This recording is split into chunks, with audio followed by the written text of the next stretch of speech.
Hello, Culminators. I have someone very special to talk to join us today in our culmination efforts. It is a person known to you under many names. Drawn Strike is his almost one of his more recent incarnations on the internet. But at the end of the day, we're talking here with Brian Cates, the fascinating, original, creative, dogged, and until fairly recently banned, at least from Twitter, journalist, investigative journalist, who has been covering the Trump and related beat for a couple of years, and who, as he knows, as he and I have discussed many times, who has led many of us down the rabbit hole, including yours truly. We're going to talk about that, and we're going to see what's going on with Brian Cates. Brian, thanks for joining us. Thank you for having me, Ryan. It's great to be here. So I understand you recently became a Florida native? Yeah, I moved to Florida back in May. I visited here early this year in January and February to attend some events. And I stayed in the town of Lakeland, Florida, which is just like it's situated almost right between Orlando and Tampa Bay.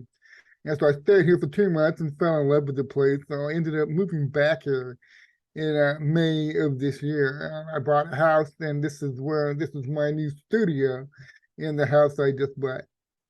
So you got a studio set up? Are you tell me what your present gig is? I guess you're doing some podcasting if you've got a studio set up. Well, I intend to be doing more live streaming. I haven't done many broadcasts recently.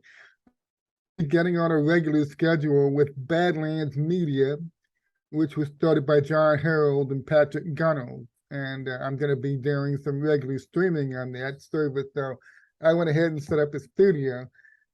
I got some cool paintings in the background. They're done by Chad Vivas, who goes by Keg Drogo and Two Social, very talented artist. And so, yeah, I'll be doing regular streaming in the future. So I'm going to want to talk to you about the subjects of your paintings very soon. But first, I want to back up a little bit. Tell people who aren't necessarily familiar with your work about your career. What are you? Have you always been a journalist? Tell us the story. Well, Ron, I started out as, I'm deaf, by the way. I'm deaf, so that's why people will see me looking down to the right here, because I'm reading everything you're saying off of a speech-to-text app on my phone. And so I got my start on Twitter, writing long threads as I began researching the events in 2017, what was going on with Spygate. And it seemed to resonate with a lot of people, and I built up a very large following on Twitter. While I went over the developments, from James Comey testifying in front of Congress and the memos he stole from the FBI and gave to his friend his professor friend to leak to the New York Times for him, and everything kind of snowballed from there. And I was delivering papers for a living at that time. I was a newspaper delivery person, and so I would be up all night delivering my paper, and then I'd be researching during the day on my computer, digging stuff up, and then posting at night before going to bed. And I followed that routine for several years. I came to the attention of Josh Phillip with the Epoch Times, who invited me, after reading one of my threads, he invited me to write a guest column for the newspaper. And it was on the Spygate and the moves going on behind the scenes. And it was so well received, they invited me to become a regular contributor. And so for a period of 3 years, from say July 2018 until about August of 2020, I was a regular contributor to in the Epoch Times. Um, then I kind of branched out on my own, have my own Substack now, which I write for what's called the Rise of the New Media Substack. And so for the just over the last year, I've been pretty much on my own doing my own column writing and publishing and self-publishing it. Well, Brian, what before you started doing this research, did you have any kind of background in, as an investigative journalist? Uh, are you just you're self-taught? You applied yourself to facts that were placed in front of you and just started digging away? Well, I'd say I'm a self-taught journalist. I mean, the only formal education I have is a bachelor's degree in theology and missions that I got from a small Bible college in Minnesota back in 1989. Are you from Minnesota? No, I grew up in Texas. But I went to college in Minnesota. I ended up in college in Minnesota, but I'm a lifelong Texan pretty much. And now So I you've had no formal training, and after I graduated from college, I became sort of a jack of all trades. I worked as a graphic artist for 10 years in print shop before I started my own print shop in the Virgin Islands, and I ran that with a friend for 7 years. Then I moved back to Texas in 1997, and I worked as an engraver and a graphic artist in a print shop. And so until I joined Twitter and I started getting interested in politics and digging into it. I had no journalistic background whatsoever. were you always a conservative politically? I would say I was middle of the road until I got saved. I met Jesus in 1984. And then I sort of had to reassess some things like about abortion, some other beliefs that I had. And I pretty much became a conservative also from listening to Rush Limbaugh and reading his books, which I enjoyed very much. I was a big fan of his TV show. I wish he kept doing that. He had a TV show very briefly, but he decided it was interfering with his radio show commitments. But I became a huge Rush Limbaugh fan, and I think I became very well grounded in conservatism through Rush Limbaugh. You are a good writer. I mean, I always found your stuff to be lucid and well expressed. Uh, and one of the reasons I enjoyed following you and interacting with you on Twitter was that a lot of the things you were saying were really unique takes. I believed that you, and I still believe that you were seeing things that many other people were missing. But of course, you ended up making some really big judgment calls that I think it's pretty clear did not pan out, right? Above all, it would be, I guess, the sessions, the sessions judgment call. So let's talk about that. The unique takes that I had were based on research, my own research. One of the sad facts of the media culture that we currently find ourselves in, Ron, is that it's a lot of people instantly form hot takes and they stick with it. They adopt a narrative and they stick with it. Whenever any big event happens, people just instantly start spinning their own hot take on it. And it takes time to sit down and go back and dig into the source material and make sure you're grounded in a firm understanding of what was actually going on. And early on in Spygate, a lot of the hot takes that were flying around were not very well grounded. It's just people instantly forming opinions that like Jeff Sessions being a coward, and like one more recent example, when they stole the election from Donald Trump in November 2020, it was justly assumed by a lot of people Durham was over right then. Durham was going to be, his special counsel investigation was going to be completely shut down, and there would be nothing further from Durham. And I actually got some very negative pushback from some people because I was saying Durham was not finished. I was writing columns for Epoch and from like January 2021 all the way through that summer, June, July, saying that the Durham investigation had not ended. And some people really didn't like that. They were like, oh, this guy's still going on claiming. I mean, it's obvious Biden and Garland had shut Durham down long ago. And then we got two indictments and then we got two trials and where a lot of evidence was put on the record. And I understand a lot of people are happy that Durham is 0 for 2 in convictions in these trials that he had. But I was right about him not being done. And right now, you have a lot of people out there chattering that he's working on his final report. Endless chatter that he's doing. He's limiting himself to just writing a final report, which he'll drop sometime next year, and then that'll be it. And I still don't agree with that interpretation either. Well, Brian, the reason not to agree with that is because he's not in the report writing business. He's a prosecutor. Mueller wrote a report. He did, and I think that was actually requested from him. But I don't think it's part of Durham's job to write a report. You either have evidence to prosecute someone or you don't. And what I think that was remarkable is that one of the things that kept me believing that you were onto something was that if you were wrong about Sessions actually being,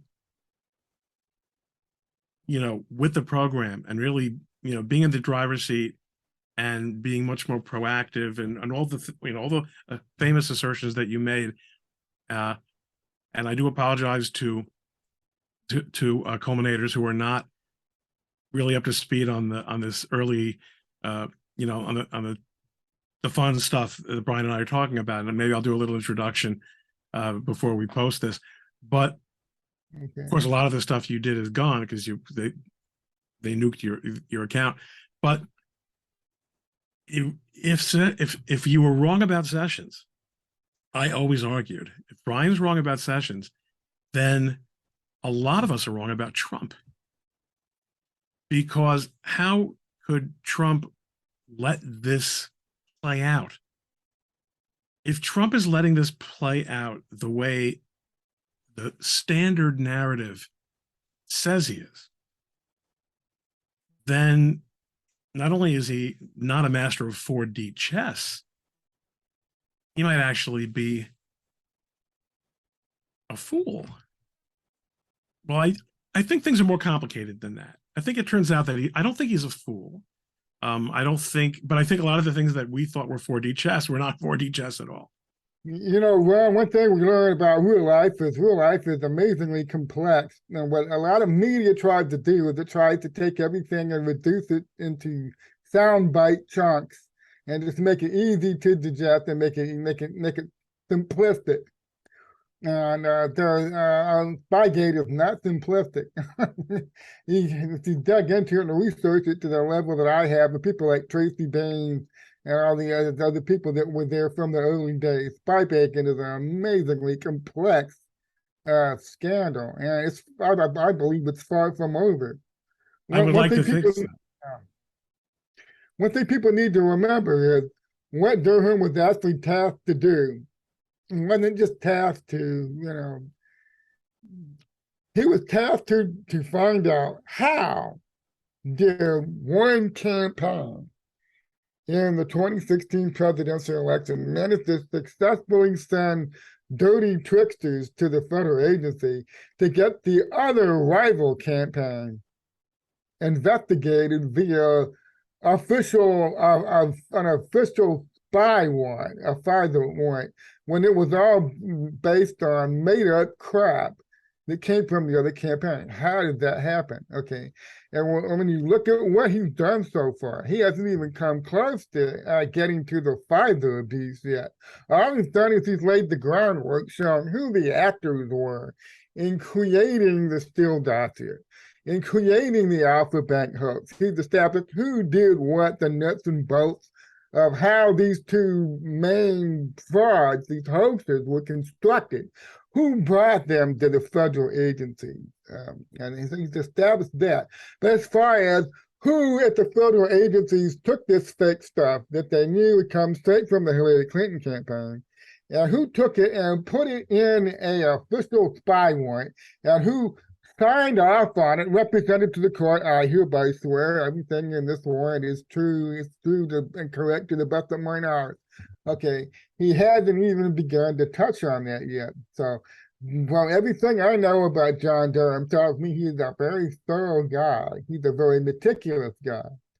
So all he's done with these first two trials is he's established the framework, the ground level work on establishing who did what before he gets into the real heart of the matter. How did this fake warrant? They spied on far more than just Carter Page.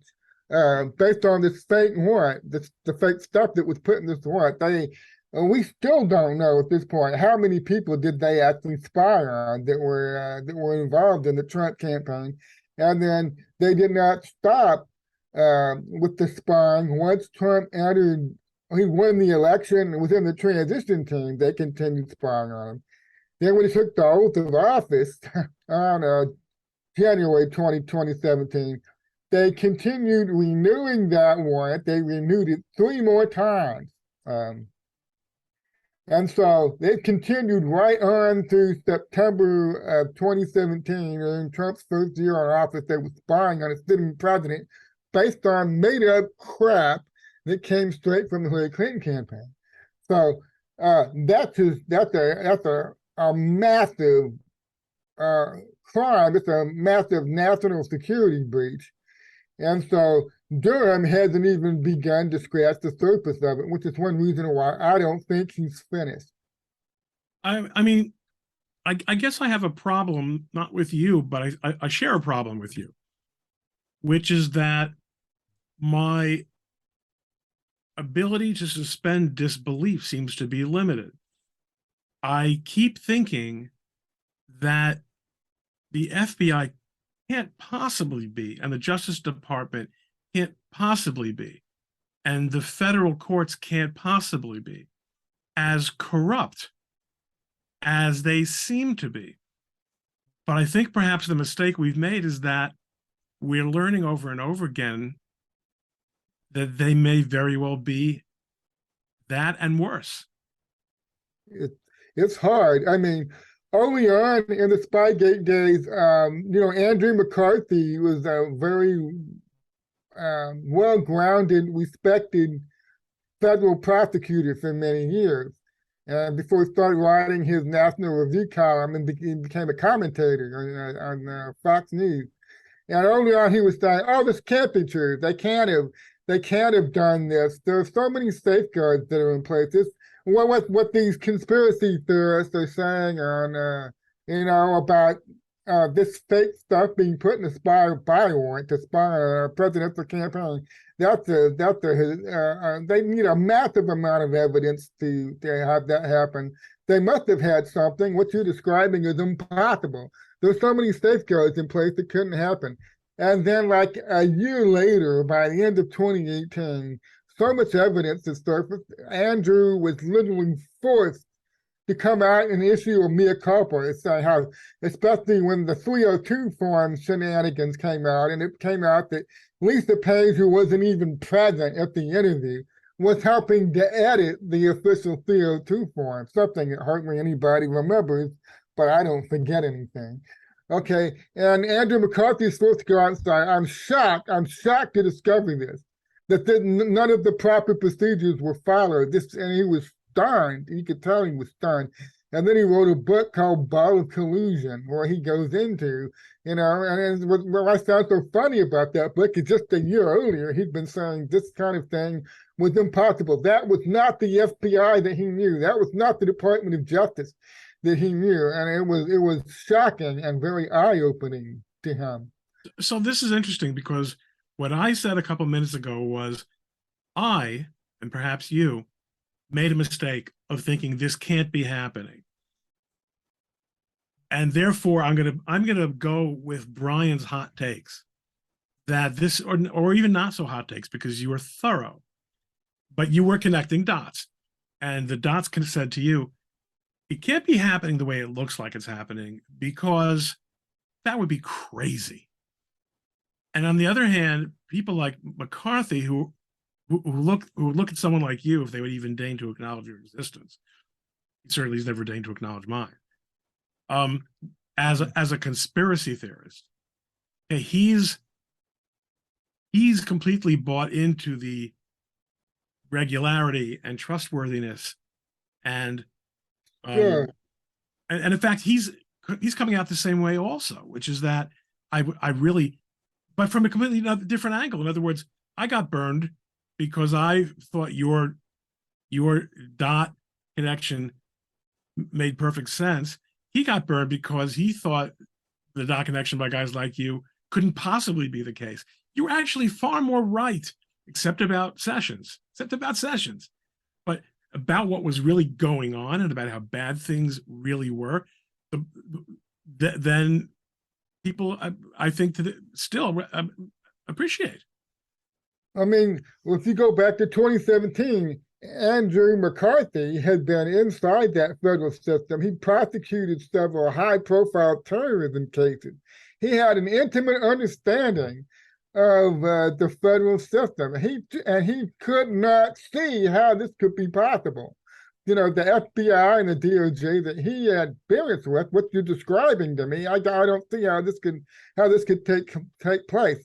And I'm an outsider. Me and these other Spygate researchers, you know, I think early on they said we're just a bunch of pajama wearing bloggers. You know, what can we possibly know?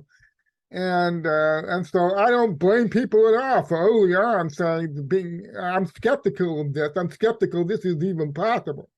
But we're 5 years on now into this, and so much has surfaced, and so much evidence has come to light. And I believe Durham's going to be bringing more evidence to light before this is over.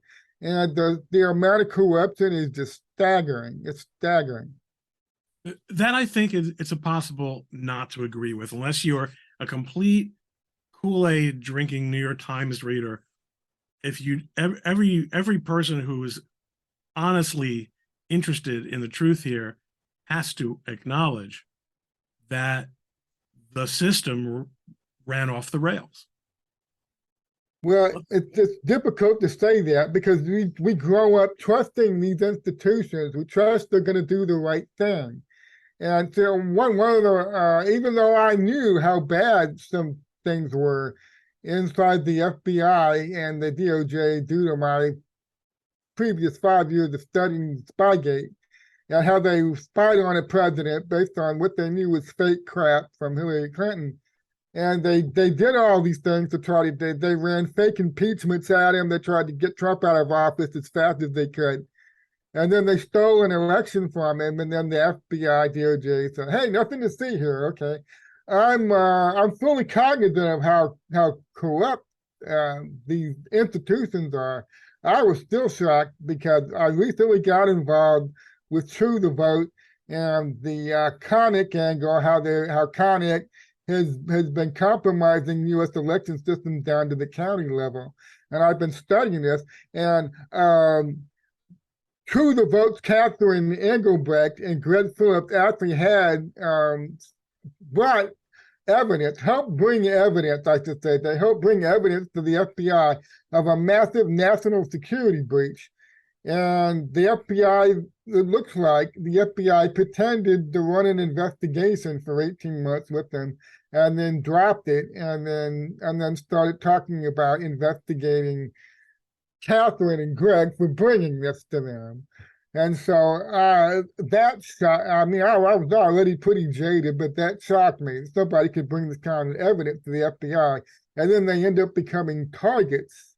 And so I think due to what's happening in recent months, not just with it's been re-emphasized with the results of these midterms.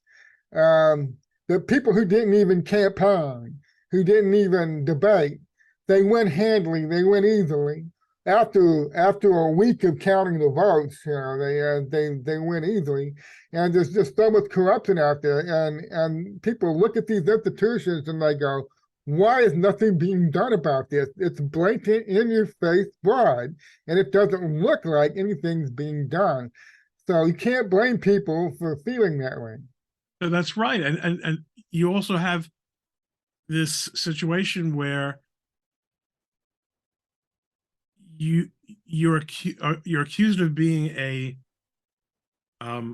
conspiracy theorist if you actually accept the most straightforward explanation of what your eyes are seeing. It's it's hard because it happens right out in front of you, and a big part of gaslighting by the mainstream media, who I believe are tied to the intelligence agencies. Many of them have agency handlers. The mainstream media, their job is to gaslight you.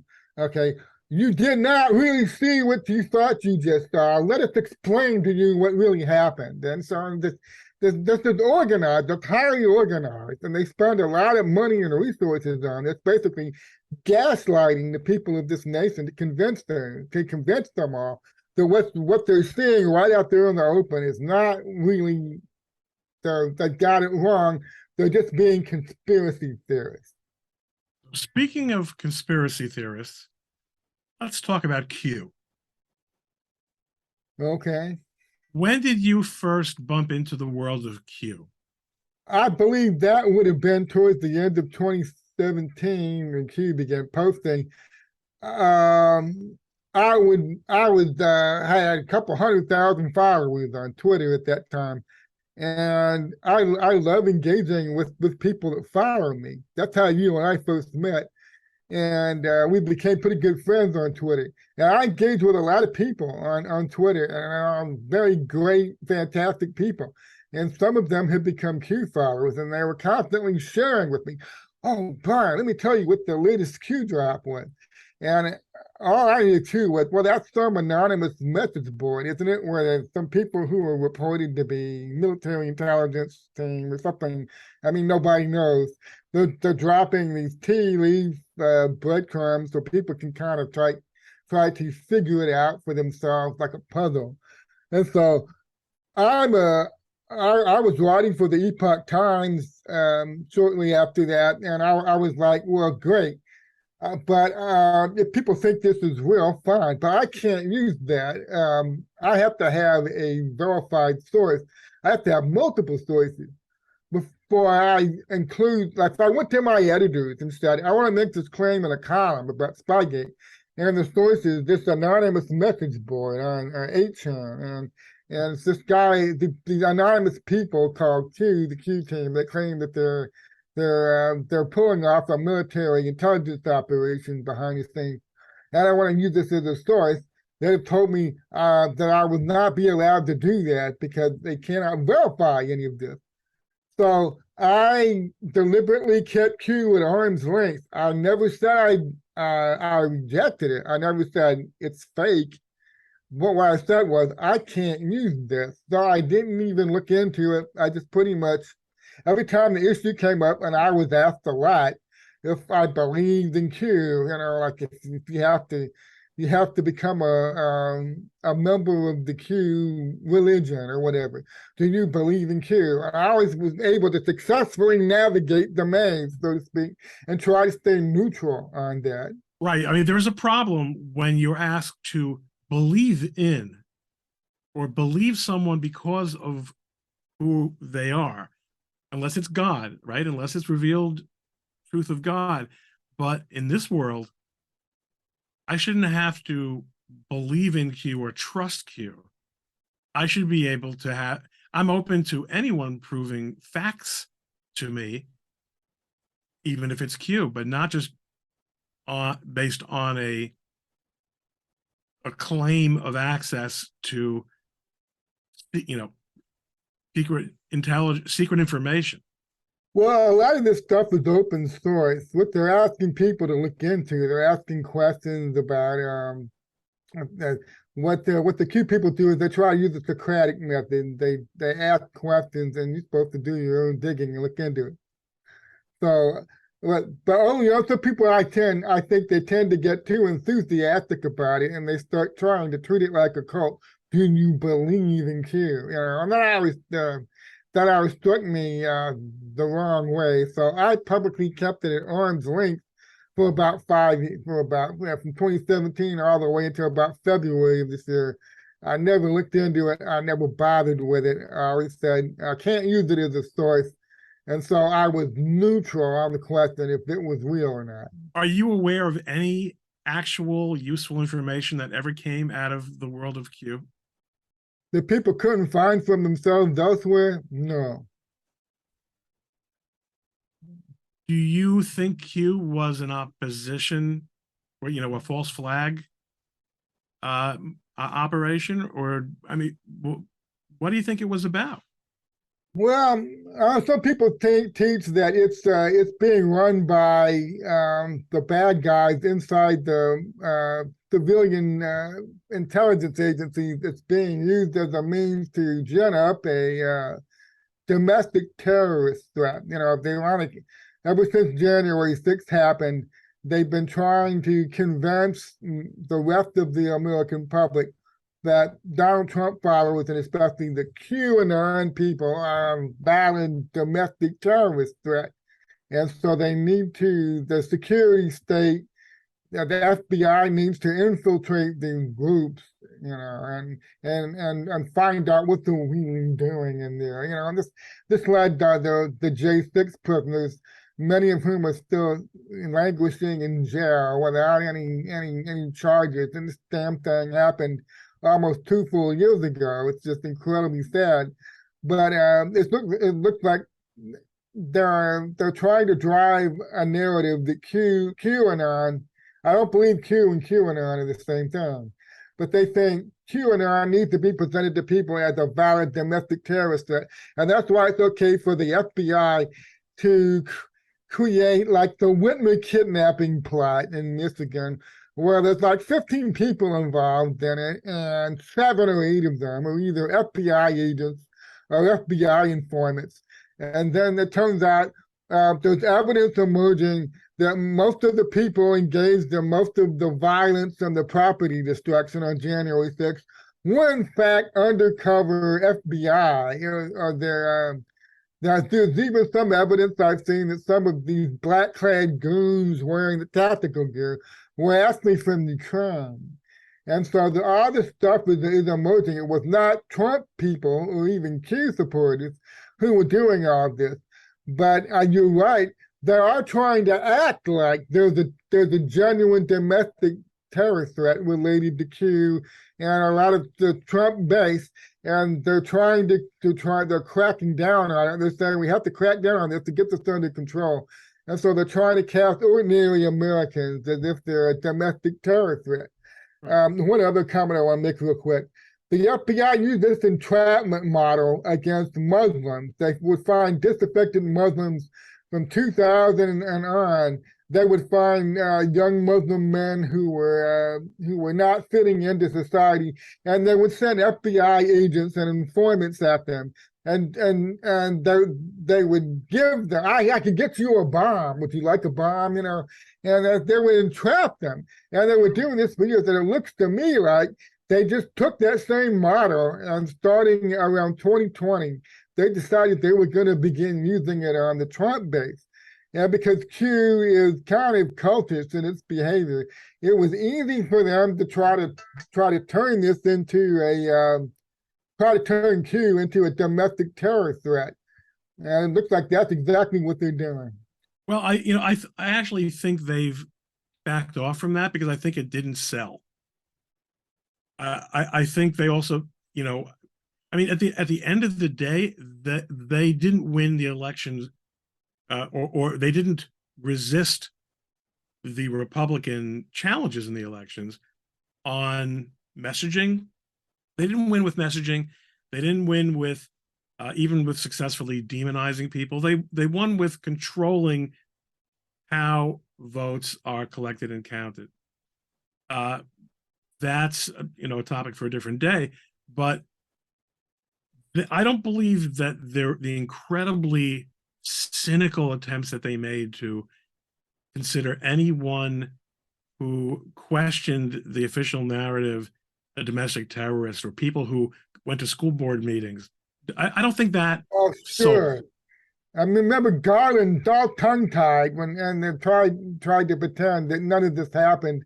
It does look like they were trying to the school board meetings where the parents were getting very vocal, and I think they did try to intimidate some of these parents into not being quite so loud.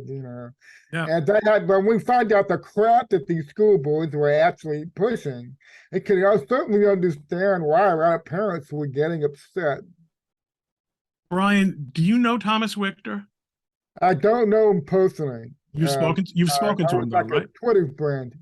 Have you ever spoken to him personally on the phone? I don't speak to anybody on the phone, but I did DM with him extensively. We were talking behind the scenes quite a bit in DMs and by email. Yes, Do you think so? I freely admit that I loved listening to Thomas's stuff. I think I think it was Brian Cates plus. He was connecting, and he was incredibly creative, and he went in places, and he knew about things and knows about things. I hope he's doing okay. But other people simply weren't aware of. But there clearly was a point where his speculation and his optimism got the better of him. Would you agree? well, Thomas was a pretty unique guy, and what people need to remember is what he was the best at, what got him the attention the most, was his ability, was his study of weaponry, and armaments, and how they were used in warfare. He explained some of the things, these videos that were coming out of the Middle Right. East. He would do very excellent analysis and breakdown Yeah, I mean, of what some military guys would second guess him. He didn't get an A plus from everyone familiar with the field, but compared to guys like you and me and anybody else that we're going to talk to, he definitely had his arms around it. He did. And I miss him. I wish he would come back, but for his own personal reasons, he decided he needed to step back from social media. There were several events that happened, one of which was his being publicly named as the inspiration for the devolution theory. And he was instantly branded the devolution guru by all these MSM rags out there that started going after him. BuzzFeed, the Daily Beast. His name got out there, and so he got a lot of negative attention. Several of his financial accounts were he was banned off of MoneyGram and several of these other financial institutions because of his name being tied to this publicly. And so that's what they do. They don't come out and try to argue with you like a man. They just throw you off their social media, or they ban you from their by being able to raise any money on Patreon or GoFundMe or some of these other websites. So he's laying low for now. And I heard from him an email recently. He says he's doing well. He has projects he's working on. He's working on a book or two. So we may be hearing from him in the future. Well, one of the things also, Brian, that I think a lot of people did not appreciate is that he's a great writer. I mean, I'm still struck by a thread he did breaking down David Bowie's last. And remember, he had been a music critic, popular music, breaking down David Bowie's last music video and the allusions to death and to dying. And I guess Bowie already probably knew that he was dying at that point. And I was just so struck by the humanity and the insight. You know, Thomas is please, by the way, tell him Ron Coleman Yeah, remembered it. somebody with that kind of gifting, somebody with that kind of ability, I understand. I get asked all the time if I know what Thomas is, if I know what he's doing, if he's coming back. And he started as a music journalist. I just want to relate one thing. I was recently going through the Crazy Days and Crazy Nights blog that's done by an undercover entertainment lawyer who appears to be really wired into this thing. And there are some of the things that's been uncovered in Hollywood recently. I remember this story that Thomas told several times when he was in his music journalist days. He'd be invited to all these parties, these top parties with this isn't just Hollywood people. There's athletes, there's singers, there's all types of celebrity personalities at these parties. And this was in the early 1980s. That he'd be at these parties and he would hear people joking about how Bill Cosby was drugging and raping women. And he's shared several stories like this, that the pedophilia was out in the open, the drugging and raping women was out in the open. Everybody knows he's doing it. So when he first, so some people, I introduced them to the Crazy Days and Crazy Nights blog, and they start reading about all the stuff that this guy knows about. He dropped what he calls blind items, and then every now and then he'll reveal what one of the blind items, who that story was about. And it's just amazing stuff. He was on to Britney Spears, what's been going on with Britney Spears and the conservatorship and all this crap going on. He knew all about this. Hollywood is a town full of open secrets. How everybody knows what Kevin Spacey is doing. Everybody knew what Harvey Weinstein was doing. It was an open secret. And I just remind them, my friend Thomas Wichter was saying back in the 1980s that it was so well known what Cosby was doing. People were joking about it at their parties. And this is like, 30 years before any of this came out. And he ended up in prison. So Thomas is a very perceptive guy, and I do hope he comes back someday. Me too. Please, like I said, tell him I said hello. Brian, I hope also that we see more of you. I'll make it my business to make sure that people who watch this will know where to find your work, because you're a really insightful and a straight shooting guy. You admitted when you think about that people don't appreciate is that when it all came apart and it turned out that Sessions wasn't the genius behind it all, and that it was really as bad as it looked, you admitted it. You admitted it. And that's the difference between you and all these scumbags in the mainstream media, is that they're wrong about much bigger things and they never admit it.